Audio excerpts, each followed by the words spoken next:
Magandang umaga mga kababayan. O eto na nga po mga kababayan, no.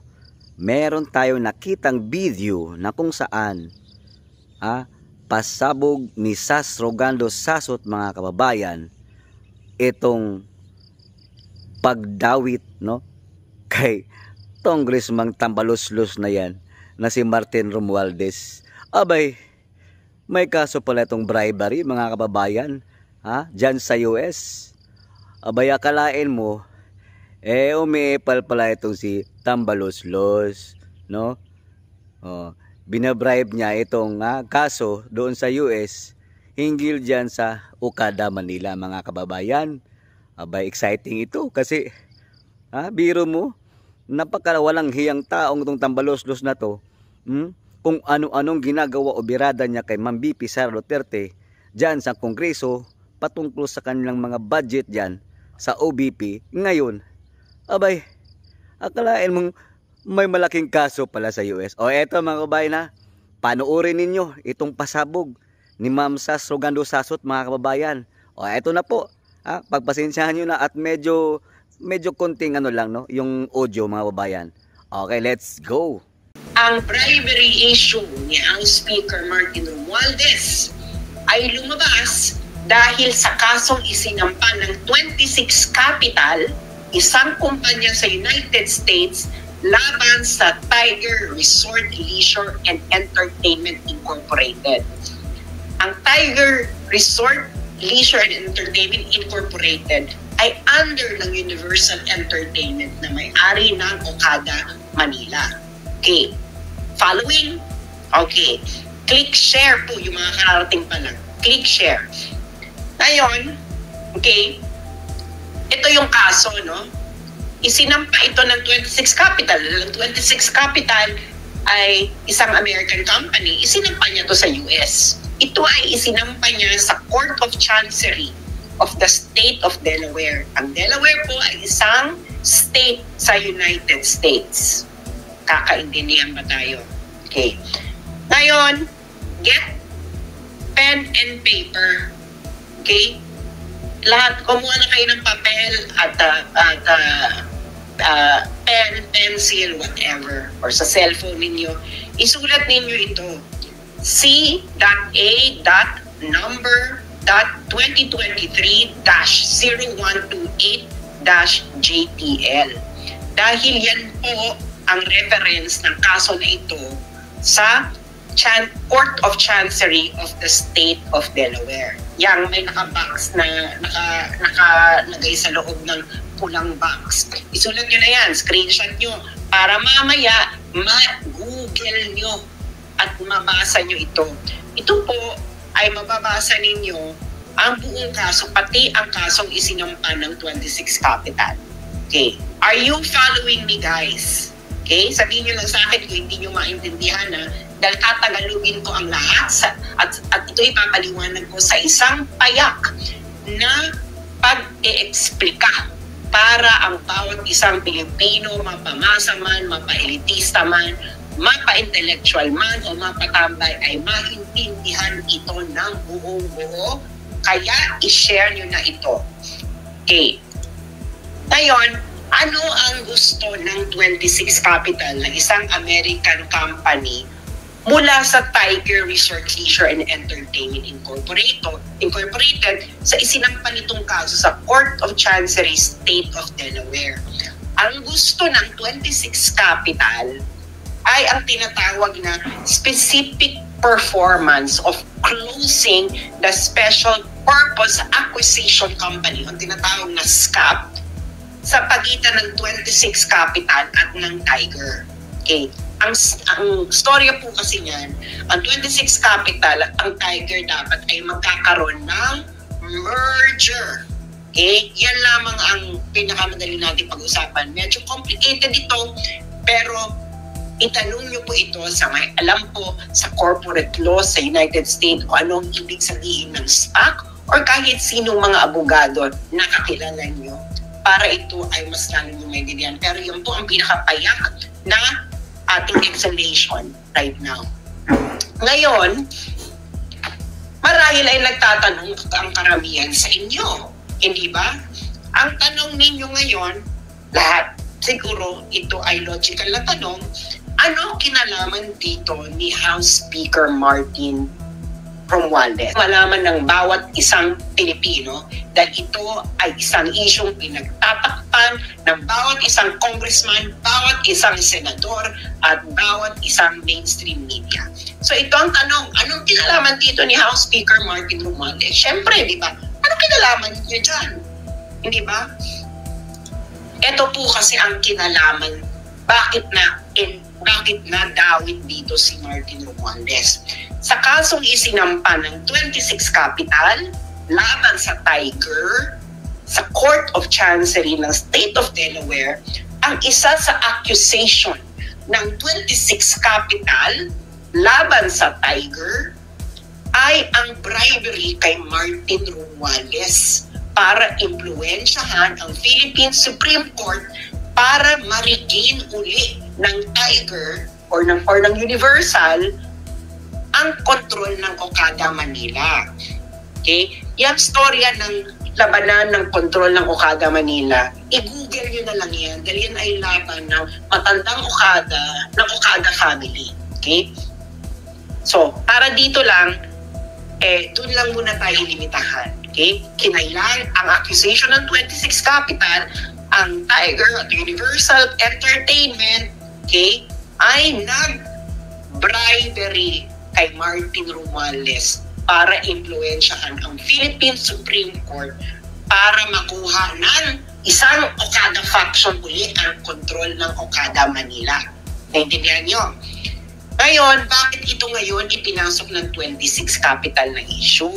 Kasi ang gawain na ito ay tinatawag sa Amerika na breach of ordinary course covenant. Ibig sabihin po ng breach of ordinary course covenant, ito ay labag sa practice, industry practice, okay, sa Amerika. Ang bribery po ay labag, okay, labag sa batas ng Amerika, kaya ito ay matatawag na breach of ordinary course covenant. Naintindihan niya na, okay? Kaya dito napasok si Martin. Okay. At itong specific accusation na ito ng 26 Capital laban sa Tiger ay nabalita sa Japan Times noong August 1, 2023. Ito, Japanese firm accused of improper influence over Manila Casino. Japan Times po yan nagbalita. Hindi po ito basta-bastang publikasyon. Okay? Japan Times. Ngayon, nung pumutok ito last year, kasi August 1, 2023, July 2023, sinampa yung kaso sa Amerika.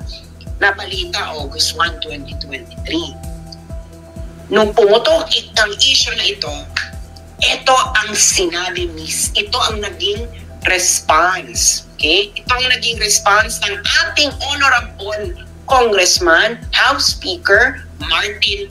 Ever has a bribery scheme and were you ever involved in it? Well, we've reached this point in our career and we've known when to dignify questions, queries, or allegations. And when it comes to fake news, we just don't dignify it and we don't give it any credence. So that's not true to it, and let's just leave it at that. And we just try to focus on the issues that have credibility and truth. So narinig niyo yung sinabi niya. Ang sabi niya, ayaw niyang i-dignify ang issue na ito na ibinalita ng Japan Times dahil daw ito ay fake news. Okay? Yung mga kakarating lang, please share. Okay? Dahil fake news daw ito. Okay? Kaya hindi niya i-dignify. Sir, but were you ever contacted to appear in the case in the US? No? That's why I'm really very puzzled why this is coming. Sir, and you're also denying na on July 27, 2022, based on that report, Okada Manila officials allegedly brought some quote-unquote heavy luggage with coats and items to Romualdez. So I'd just like to get your reaction to it. Again, I think that's so never occurred. That's why It didn't occur. never. Okay, sir. Thank you. So, papaalala ko yung sinabi niya ha, hindi raw nangyari yung heavy luggage issue. Ito raw ay fake news. Okay, yan ang sinabi ni House Speaker Martin Romualdez. Naalala nyo, okay, yung kaso sinampa ng 26 Capital laban sa Tiger. Okay, na-desisyonan ito noong September 7, 2023. Okay, September 7, 2023. Ang nag-decide nito, okay, ng kasong ito, okay, pati na yung issue ng raise ng 26 Capital na nag-engage ng improper influence itong Tiger Resort sa Pilipinas sa pagbabribe kay Martin Romualdez, kasama ito sa naging desisyon kung may nangyari bang ganon. Ngayon, si James Travis Laster ang nagdesisyon nito. Siya ang Vice Chancellor of the Delaware Court of Chancery. Okay? Ngayon, get your pen and paper. Okay? Maybe ilalagay ko dito. I-screenshot nyo yan. Okay? I-screenshot nyo yan. Yung link dyan. Kasi yung link na yan, yung link mismo ng desisyon na nasa Delaware Court of Chancery mismo. Kaya kita mo, courts.delaware.gov. Okay? Isulat niyo yan, i-screenshot ninyo para mabasa ninyo. Kayo mismo ang makabasa. Hindi ito fake news, totoo ito. It is a decision na sinulat ni James Travis Laster, Vice Chancellor of the Delaware Court of Chancery. Ito po ay korte sa Amerika. Okay? Korte po ito sa Amerika. Yan, screenshot nyo yan. Okay? Yung mga kakarating pa lang, please, click share. Pag-usapan nyo itong kayo magpapamilya. Okay. Now, let's now go to the decision. Okay? Okay. Ang pupuntahan natin dito is factual background. Okay. Okay. Dito sa factual background, sinabi dito na ang trial, ito ay umabot ng 5 days. Meron silang 13 fact witnesses, 4 expert witnesses, at meron din 2,281 exhibits kasama na ang deposition, transcript ng 29 na individuals. So nagkaroon ito ng proper trial para madetermina ang mga facts. Okay? Kita nyo ba yan? Nakikita ninyo? Okay. 5 days of trial, 13 fact witnesses, 4 expert witnesses, 2,281 exhibit, kasama ang deposition, transcript, mula sa 29 individuals. Okay. Hihimay-himayin natin ito, ha? Kaya itong si Martin Romualdez, mali siya na sinasabi niyang fake news ito. Dahil ito ay factual background nung kaso na isinampa ng 26 Capital laban sa Tiger. Okay? At itong factual background na ito ay dinetermine ng isang huwes sa Amerika na si James Travis Laster na Vice Chancellor ng Delaware Court of Chancery. Okay. So, ang relevant dito kay Romualdez ay yung page 36. Page 36 nung desisyon ni Laster. At ang title nung part na yon ay yung The Dodgy Bargain. So, himayin natin to paragraph by paragraph. Okay. So, makikita nyo dyan, no? Ewan ko kung malinaw sa inyo yung link nung kaso. Basta, ulitin natin para mas-screenshot ninyo, masulat nyo sa papel. Okay? Para, ayan. So, para masulat ninyo sa papel at kayo mismo ang pumunta sa korte mismo ng court ng Delaware Court of Chancery para kayo na mismo ang pag-download. At ang relevant kay Romualdez dito ay page 36. Okay, page 36. Okay. Okay, hihimay-himayin natin ngayon itong factual determination. Pupunta tayo paragraph by paragraph. Okay. Paragraph 1. Okay, ng part na the dodgy bargain. Ang ibig sabihin ng dodgy ay suspicious, not above board, illegal, pangit, tsaka, ano mo maling daddy, kaduda-duda, hindi kaaya-aya. Yan. Chararap. Okay. Okay, ito yung paragraph 1. Sabi sa paragraph 1, itong Universal at yung Tiger, okay, they attempted na makuha uli ang control ng Okada, Manila through a judicial process. Okay? Ngayon, yung Tiger, nag-file na sila ng motion for reconsideration sa Supreme Court. Okay? Kaso nga, nagkaroon ng takeover na yung matandang Okada. Okay? Ngayon, yung pagkatapos ng takeover, yung Tiger, nag-file sila ng supplement noong June 9, 2022 sa Philippines Supreme Court. Yung Philippine Supreme Court, deadma, hindi sila nag-respond doon sa isinampang motion ng Tiger. Ngayon, ito yung paragraphs 2 and 3. Ngayon, yung June 3, 2022, okay?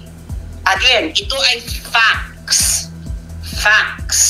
Okay? Na dinidetermina ni James Travis Laster, Vice Chancellor of the Delaware Court of Chancery, sa isang hearing, totoong trial, hindi ito kangaroo court na katulad sa Philippine Congress.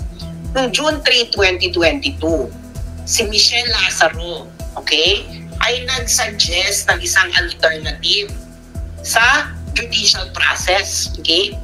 Si Lazaro ay director ng Tiger at corporate secretary rin siya ng Tiger. Okay?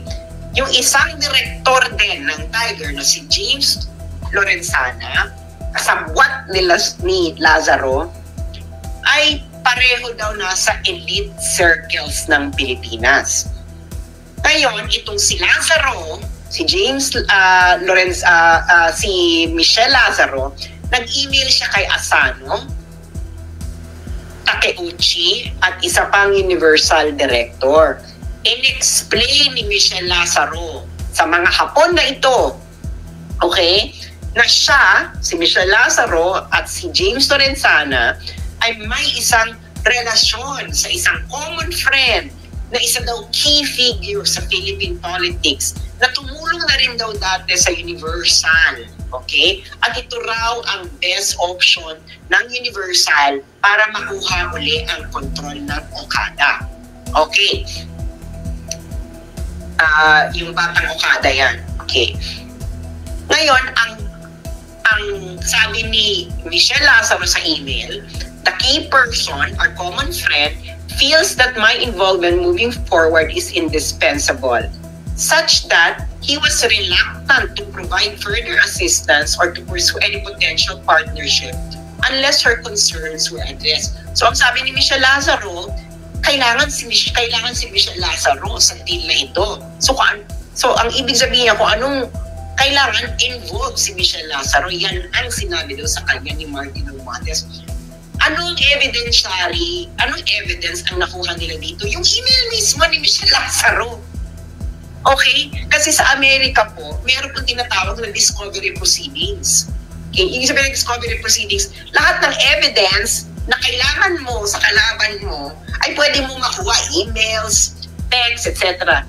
Kaya nakita niyo yung ni Amber Heard saka ni Johnny Depp, may discovery proceedings. So kaya nga, di ba, ang daming evidences na alam nila pareho. Kasi yon saka may nakita pa, di ba, may mga lumabas pa mga text messages si Johnny Depp, si Amber Heard, ayun ay nakuha through discovery proceedings. Okay. Ngayon, ang sabi ni Michelle Lazaro, ang common friend daw na yon, okay, ay si Martin Romualdez, Speaker of the House for the Philippines. Ito ang sinulat mismo ni James Travis, Vice Chancellor ng Delaware Court of Chancery. Ang common friend daw ay si Martin Romualdez, ang Speaker of the House for the Philippines, nephew by blood ni Philippine First Lady Imelda Marcos, nephew by marriage ni former Philippine President Ferdinand Marcos, pinsan ni Philippine Senator Amy Marcos, At pinsan din ni Ferdinand Bongbong Marcos. Okay? Yung JX674 na yan, evidence yan. Okay? Yan ang source ng evidence na nakita ni James Travis Laster. Kaya nga pag pumunta tayo sa Delaware at pinakuha natin ang buong kopya ng buong kaso, makikita natin lahat. Pero dito muna tayo mag-focus sa desisyon. Okay. Ngayon, sabi pa ng ang nakalap na fact ng Vice Chancellor ng Delaware Court of Chancery para ma-confirm ni Lazaro ang kanyang connection. Itong si Lazaro, Michelle Lazaro, nag-text siya kay Takeuchi, ng Hapon, no, ng Universal, ng dalawang pictures ni Lazaro kasama si Romualdez. Okay. Ngayon, sabi daw ni Lazaro sa text, yung pangatlong individual doon sa picture ay ang chair ng Philippine Gaming Commission. Sino yan? Si Altenco. Okay. Ngayon, sino to si Michelle Lazaro at James Lorenzana? At bakit nga ba ito malapit kay Martin Romualdez? Okay. Itong si Michelle Lazaro ito ay anak ni Lolong Lazaro na isang close friend ni Martin Romualdez. Okay, i-google nyo ito. Nung namatay si Lolong Lazaro, itong si na tatay ni Michelle Lazaro, itong si Martin Romualdez ay nag-deliver pa ng eulogy sa pagsalamay ng tatay ni Michelle Lazaro. Itong si James Lorenzana ay fraternity brad ito ni Martin Romualdez sa Upsilon Sigma Phi. Kaya ganyan sila kalapit kay Martin Romualdez. Okay, paragraph 5. Ngayon, yung email ni Lazaro ay meron daw term sheet. Okay, ito ang mga demands ni Lazaro. Dapat si Lazaro at Lorenzana ay kailangan tumanggap sa Tiger ng $35,000 per month. Okay. Ito yung mga condition ni Michelle Lazaro para si Martin Romualdez ay tumulong. Okay? Ay tumulong. Okay? Kailangan daw si Lazaro Lorenzana ay magkaroon ng bayaran ng $35,000 per month net of taxes. Ibig sabihin, kailangan bawas na yan ng tax, ha? 35,000 net na yan. Ngayon, yung board ng Tiger ay kailangan palawakin daw, kailangan maging 30 ng miyembro, at kailangan si Lazaro at Lorenzana ay may karoon ng karapatan na mag-designate ng 6 na members doon sa 30 members. At ngayon, meron pa sila ibang dinamay na officers na kailangan din bigyan ng pabuya, si Yip at Van der Sande. Okay. At of course, okay, in-approve itong terms ni Lazaro. Okay? Itong mga terms ni Lazaro, again, ulitin ko, mga terms niya to para itong si Martin Romualdez ay tumulong. Okay? Ngayon, si Fujimoto, pinirmahan dito. Nakikita niyo yung mga JX665, J656, JX656. These are references. References po ito sa mga documentary evidence na nakalap ng Delaware Court of Chancery. Okay. Ngayon, paragraph 6 and 7.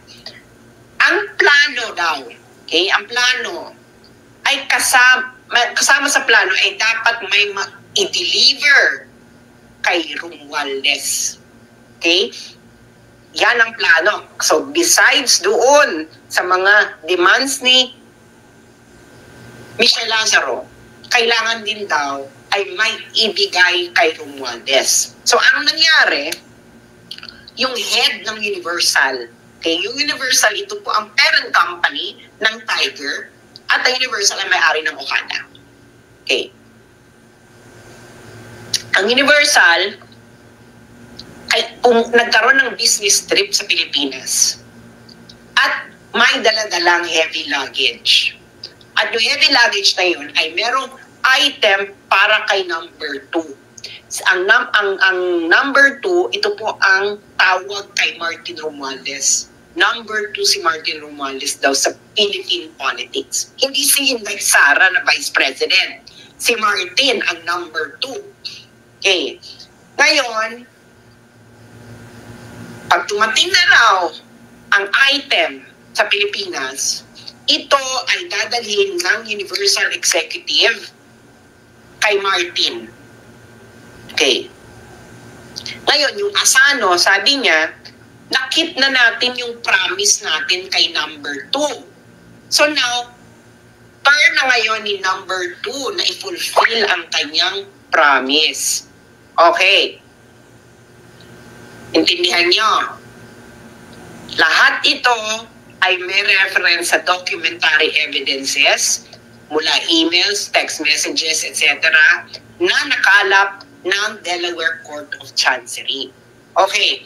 Ngayon, itong next paragraph na ito ngayon ay pinabulaanan na hindi daw ito alam ng 26 Capital. Kasi remember, di ba, yung 26 Capital, dinimanda niya yung Tiger. Sabi ng 26 Capital, itong Tiger, nag-involve to ng bribery issue.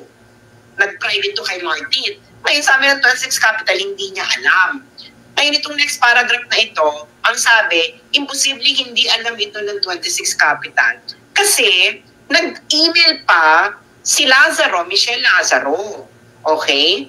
At yung nag-text pa sila doon sa may-ari ng 26 Capital na si Ader. At yung text, itong sinasabi, Universal Entertainment has enlisted significant political support from a very high level of the Philippine government with compensation of the arrangement, all tied to taking back control of this casino.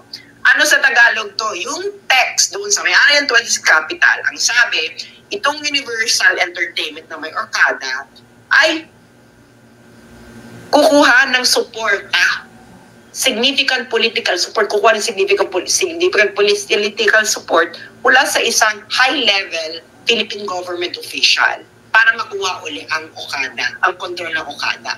Yung GX647 na yan ang documentary evidence. That's the text evidence na nakalap ng Delaware Court of Chancery sa mga cellphones nila, no? Okay. Ngayon, ato na nga, etong si Romualdez, okay, kasabwat siya, alam ito ng lahat, okay? Kaya nga, okay, noong July 27, 2022, yung executive ng Universal na si Sato Nobuki nag-travel mula Japan papuntang Pilipinas. Okay. Ngayon, isa pang executive ng Universal, si Hajime Tokuda, ay nag-schedule ng meeting kay Romualdez noong susunod na araw, July 28, 2023. Yung JX730 na yan, documentary evidence yan. Okay, na nagtitrace na may talagang meeting na nangyari, may setup na meeting na nangyari. Kaya pag pumunta kayo ng Delaware Court of Chancery, kunin nyo ang buong kopya ng kaso documentary evidence, makikita nyo lahat kung ano yung JX730 na yan. Okay. Ang meeting daw ay nagtagal ng 90 minutes. Okay. At ito pa, si Romualdez, before siya pumunta ng meeting, nanggaling pa daw ito sa pag-i-inspect ng earthquake disaster area sa Luzon. Noong July, yung araw na yan, totoo, si Romualdez I think nasa Northern Luzon. May earthquake yan, di ba? I think he was maybe in Abra or Ilocos, somewhere in the north, nandun siya, nag-i-inspect. So pagkatapos na mag-inspect, pumunta ngayon siya dito para i-meet niya itong mga Hapon para kunin niya ang kanyang heavy luggage. Okay. Ngayon, so, ginawa ng Universal Executives, may binigay silang letter kay Romualdez. Ang sabi ng mga Hapon kay Romualdez, it would be a huge problem if the ruling by the Supreme Court was prolonged any longer. Sabi nila, magkakaroon daw ng problema pag pinahaba, pag tumagal pa ang pag-issue ng ruling ng Supreme Court. At ang sabi ng mga Hapon kay Romualdez, okay, gusto daw nila ng favor para sa mas maagang resolution ng Supreme Court. Okay. So ano daw ginawa ni Romualdez? Okay? Then and there, made ex parte calls and sent a text to several members of the Philippine Supreme Court, including its chairman. Sa Tagalog, kamiting ni Romualdez yung mga Hapon. Binigyan ng heavy luggage. Ito ang favor na gusto namin. Ang ginawa ni Martin Romualdez, tinawagan niya ang mga justices ng Supreme Court. Pati na raw ang chairman. So sino ba ang Supreme Court Justice ng panahon na yan, July 2022? Magsalita ka dahil factual determination to ng korte sa Amerika. Ngayon, sabi ng Universal Executives, yung pressure daw na ginagawa ni number 2 must be working. Okay? Ngayon, ini-expect nila yung intervention ni Romualdez mag-i-end ng takeover ng matandang Okada. Okay? So, in-execute nila yung merger with 26 Capital, etc. Hindi na ito importante dahil hindi ito kasama si Martin sa issue ng merger. Okay. Sabi ni James Travis Laster, no one addressed the legality of this type of arrangement in the Philippines. Kasi illegal to sa Amerika. Okay? Naintindihan niyo yung sinabi ng judge sa Amerika? Walang nag-address kung ito ba ay legal sa Pilipinas. Malamang illegal sa Pilipinas, hindi ba?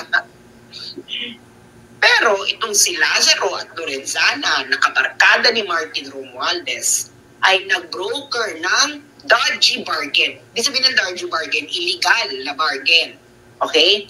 Na kung saan, in-offer nila sa Tiger, sa may-ari ng Okada, na mag-i-intervene si Martin Romualdez.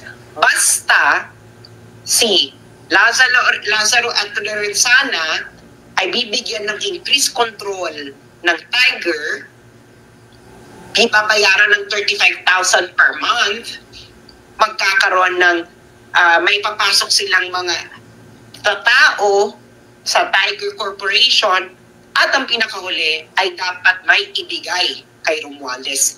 Uulitin ko, ito ay factual determination na ginawa ni James Travis Laster, Vice Chancellor of the Delaware Court of Chancery.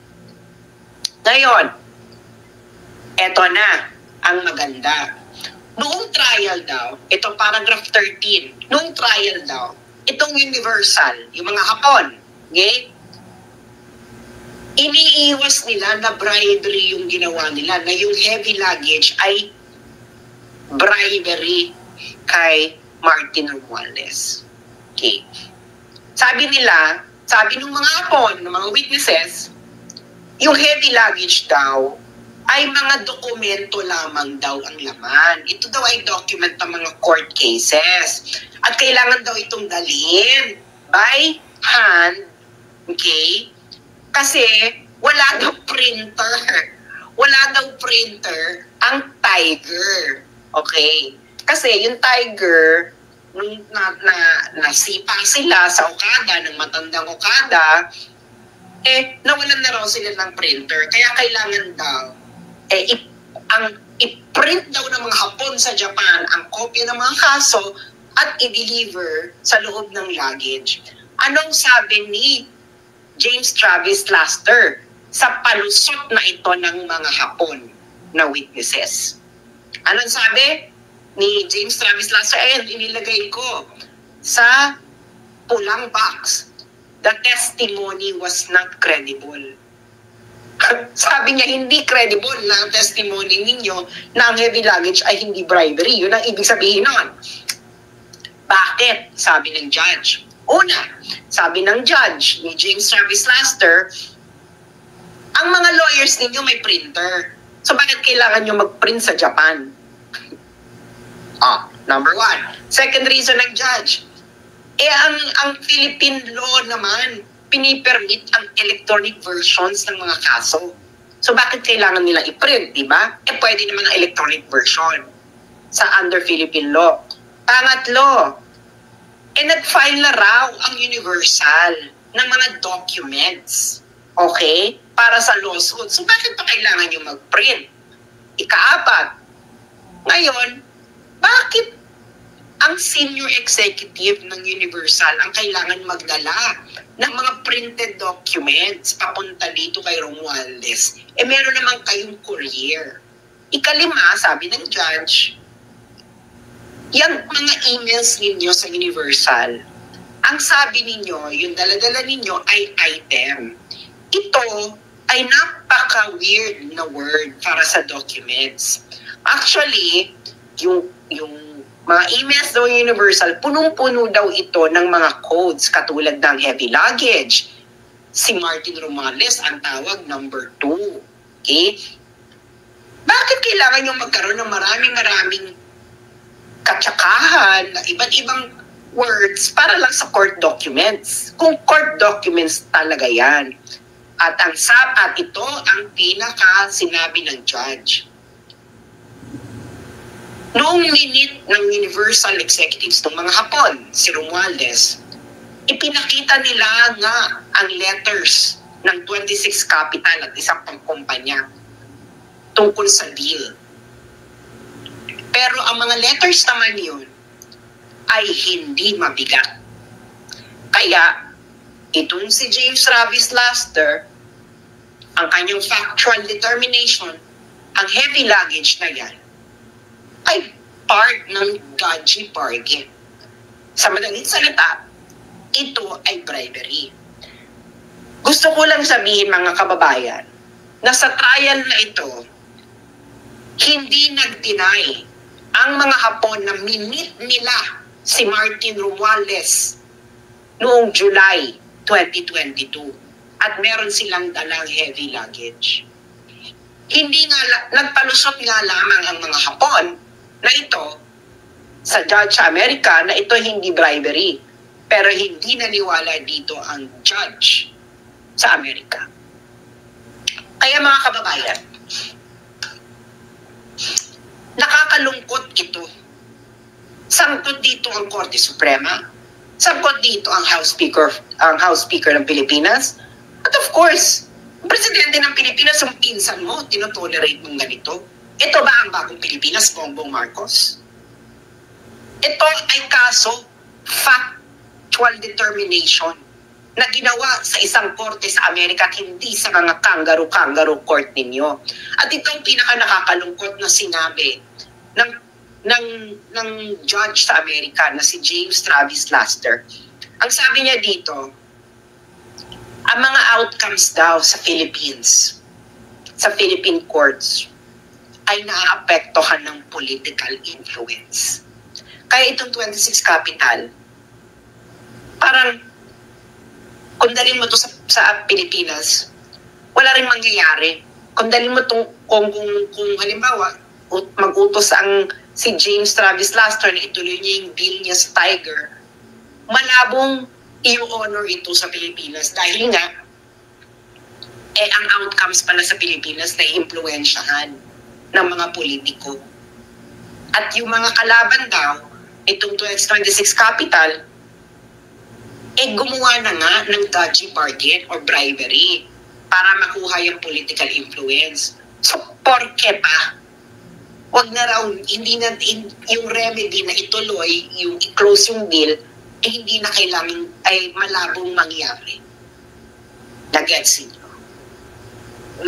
Nag-gets niyo yung sabi?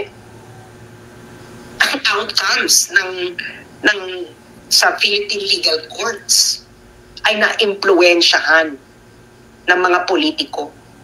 Supreme Court, hindi ba kayo nahihiya? Comment, ito ang observation mula sa factual determination ng isang judge sa Amerika. Hindi nyo pa ito ina-address.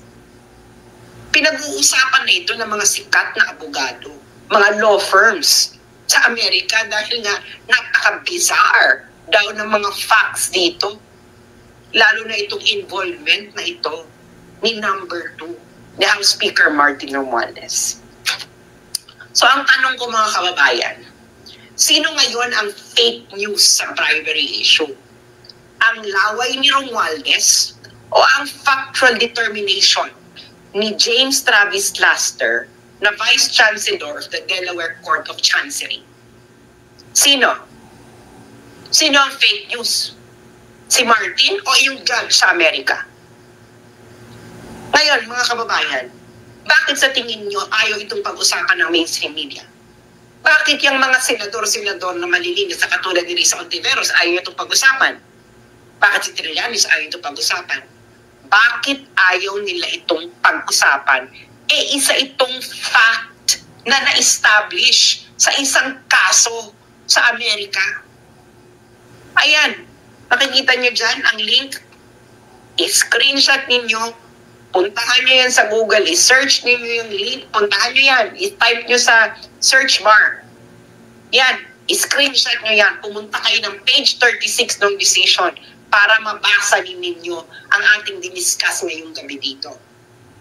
So, mga kababayan, please lang pag-usapan ninyo ito. Ito ba ay tama? Kakaumpisa mo pa lang ni Martin Romualdez umupo. Ang ginawa niya na, ginamit niya ang kanyang pwesto para siya ay magpayaman. This is plunder. Kakaumpisa mo pa lang, Martin Romualdez. Nag-commit ka na ng plunder. July. My God, hindi pa umiinit yung titi mo dyan sa Kongreso. Ginamit mo na yung posisyon mo para sa corruption. Ang sama ng ugali mo. Ang ina ninyong mga Marcoses at Romualdez. Ang dapat sa inyo ay dapat gawin sa inyo ng mga Pilipino ang hindi nila nagawa nung EDSA 1. Wala na sanang Hawaii na mangyari. Kung papalarin ang mga Pilipino na maglakas sila ng loob para masipa uli kayong mga magnanakaw na mga Marcoses at Romualdez. Napaka-corrupt ninyo. Tangina. Ayan na, puntahan nyo yan. I-screenshot nyo yung link na yan, i-search ninyo yan, puntahan nyo yung page 36. Tanungin ninyo mga sarili ninyo, bakit tahimik ang Catholic Church tungkol dito? Bakit tahimik ang mga elite na schools, Ateneo, UST, Lasal? Kasabot na ba kayo ng mga pagnanakaw ng mga Marcos at Romualdez? Mga mainstream media, ba't tahimik kayo? Fact ito eh. Determined by a US judge na nagkaroon ng trial, nagkaroon ng evidence, ng mga documentary evidences. Ayun lang po, maraming salamat mga kababayan. At sana, screenshot niyo yan, basahin niyo yung page 30, pag-usapan niyo ito, i-share niyo itong video na ito, puntahan niyo yung desisyon na yan sa korte mismo ng Delaware. Oh, mga Duterte Nation. Oh, alam na natin ha. Oh, mahilig talaga sa mga suhol-suhol yan, kaya nagkaroon ng kaso. Abay, biro mo naman ha. Balak pa niyang kontrolin, papagitna diyan sa kaso mismo ng Universal Entertainment na kung saan under nito ang Okada Manila. Itong si Tambaluslos, ha, pumapagitna, ha? Kaya pala nagkaroon na-involve sa kaso. Oh, gustong suhulan o suhol-suhol, kawat-kawat, at saka pag pundo ang pinag-uusapan, pag tropa-tropa nila, ang lalaki ng pundo, ang kapal ng pagmumukha ninyo, na kung saan balak pa nyo i-impeach si Inday Sara Duterte, mga kababayan, ha? Subukan nyo, ha? At nang mahalungkat na talaga itong mga kawalang hiyaan nitong si Tambaluslos sa Kongreso, mga kababayan. Oh, hanggang dito na lamang, kayo na po humusga.